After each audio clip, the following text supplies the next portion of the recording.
بڑھاپا خود بیماری ہے اور بڑھاپے میں بیماریاں انسان کو ہو جاتی ہیں۔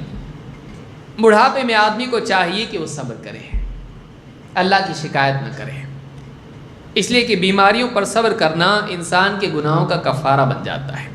اللہ کے نبی صلی اللہ علیہ وسلم فرماتے ہیں ان اللہ تعالی یبتلی عبدہ المؤمن بالسقم، اللہ تعالیٰ اپنے بندے کو بیماری میں مبتلا کر کے آزماتا ہے، حتی یکفر عنہ کل ذنب، یہاں تک کہ اس کے ہر گناہ کو مٹا دیتا ہے۔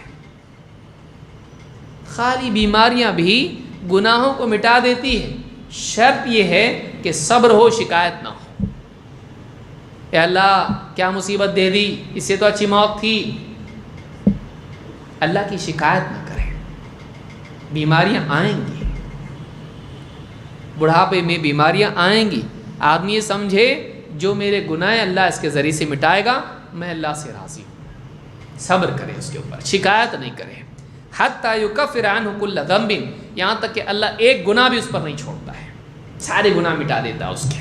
اس حدیث کو امام طبرانی اور حاکم نے روایت کیا ہے۔ اسی طرح سے بڑھاپے میں آدمی کو علاج بھی کرنا چاہیے، جیسا کہ میں نے پہلی حدیث بیان کی کہ جو بھی بیماری ہوتی ہے اللہ اس کے لیے دوا پیدا کی، آدمی علاج کرے۔